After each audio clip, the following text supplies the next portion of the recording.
আসসালামু আলাইকুম।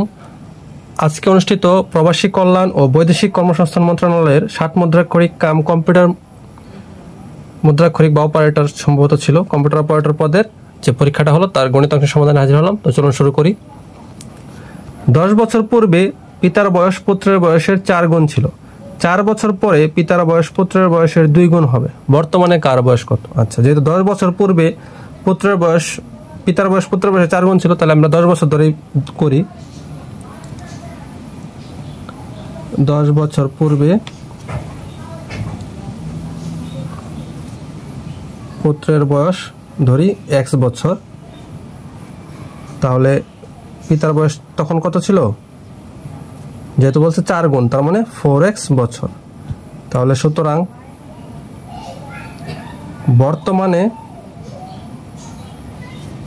বর্তমানে পুত্রের বয়স কত? বর্তমানে পুত্রের বয়স হচ্ছে x প্লাস 10 বছর। 10 বছর পরে যেহেতু বর্তমান, তো 10 বছর x প্লাস 10। আর পিতার বয়স কত হবে? বর্তমানে পিতার বয়স হবে 4x প্লাস 10। আচ্ছা, তারও 10 বছর বেড়েছে।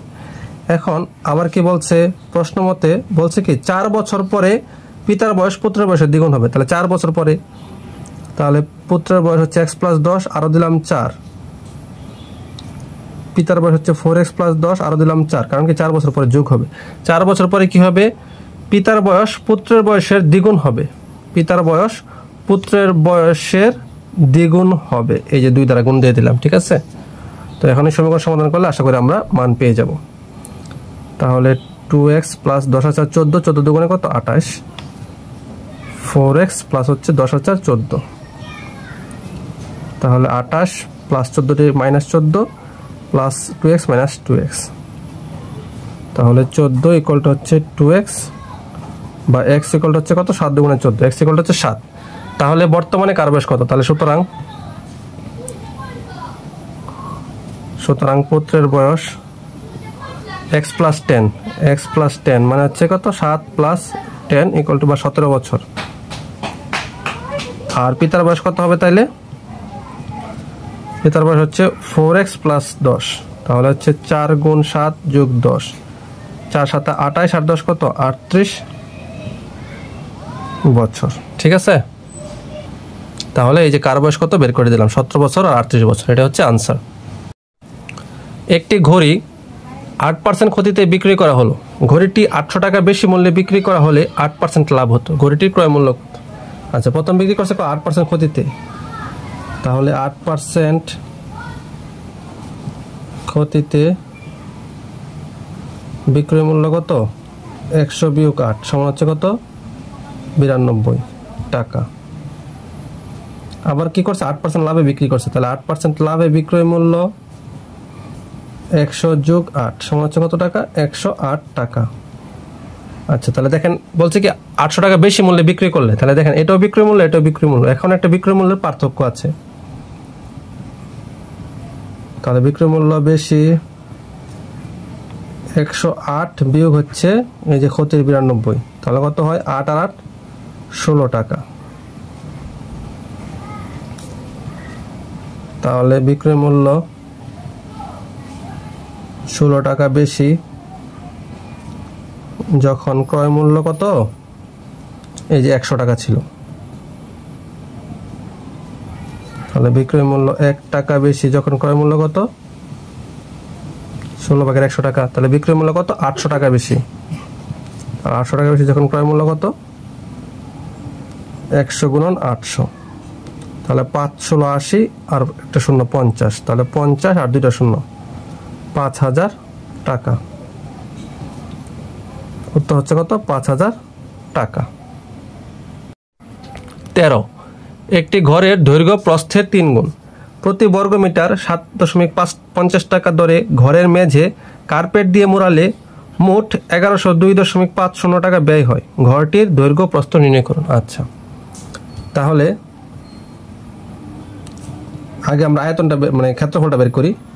7.50 টাকা ব্যয় হয় 1 বর্গ মিটারে, তাহলে 1 টাকা ব্যয় হয় 5 শূন্য ভাগের 1 বর্গ মিটার, তাহলে কত?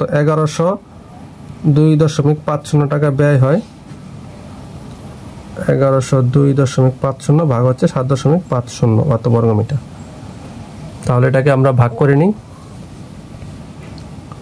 1102 50 750, 750 একে 750 থাকে কত 2, 10 থেকে 5 5 8 3 5, তাহলে 5 দ্বারা দিলে 5 5 25 5, 5 0 0, 5 5 25 5, 27 2 5 7 35 8 2 37 হয়ে যায়। আচ্ছা 4 বার যাবে, তার মানে 4 4 0 0, 4 5 20 0 হাতে আছে 2, 4 7 28 আর 2 30, তাহলে থাকে কত 525 আর একটা 0। ঠিক আছে, এখন কতবার যাবে? এখন 7 বার যাবে। 7 0 0, 7 5 7 35 5 হাতে আছে 3, 7 7 49 আর 3 52, তার মানে কত 147 বর্গ মিটার। আচ্ছা এটা হচ্ছে 147 বর্গ মিটার পাইলাম মোট আয়তন। এখন বলছে কি ঘরটির দৈর্ঘ্য প্রস্থের 3 গুণ, তাহলে দৈর্ঘ্য প্রস্থের 3 গুণ, তাহলে দৈর্ঘ্য প্রস্থ হচ্ছে x মিটার, তাহলে দৈর্ঘ্য হবে কত 3x মিটার। তাহলে সুতরাং x × 3x ইকুয়াল টু হচ্ছে এই যে 147 বা 3x স্কয়ার ইকুয়াল টু হচ্ছে 147 বা x স্কয়ার ইকুয়াল টু হচ্ছে কত 147, এই 3 দ্বারা ভাগ হবে, তাহলে 3 4 12 27, 3 9 27 বা x ইকুয়াল হচ্ছে 7। তাহলে প্রস্থ পাইলাম আমি কত 7। তাহলে সুতরাং দৈর্ঘ্য 3 × 7 মানে হচ্ছে কত 21 মিটার। তাহলে এই এটা হচ্ছে আনসার, দৈর্ঘ্য হচ্ছে প্রস্থ 7 মিটার আর হচ্ছে কি দৈর্ঘ্য 21 মিটার।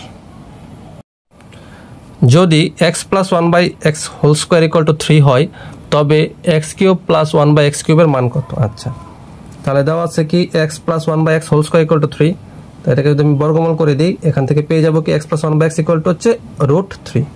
আচ্ছা তাহলে √3 পাইলে এখন x³ + 1/x³ ইকুয়াল টু হচ্ছে a + b তার whole cube minus 3ab * a + b, তাহলে এটার মান হচ্ছে কত √3, তাহলে √3 কিউব মাইনাস এটা কাটা যাবে 3 * এটার মান হচ্ছে √3, তাহলে √3 কিউব মানে হচ্ছে 3√3 - 3√3 ইকুয়াল টু হচ্ছে 0। এটাই হচ্ছে আনসার।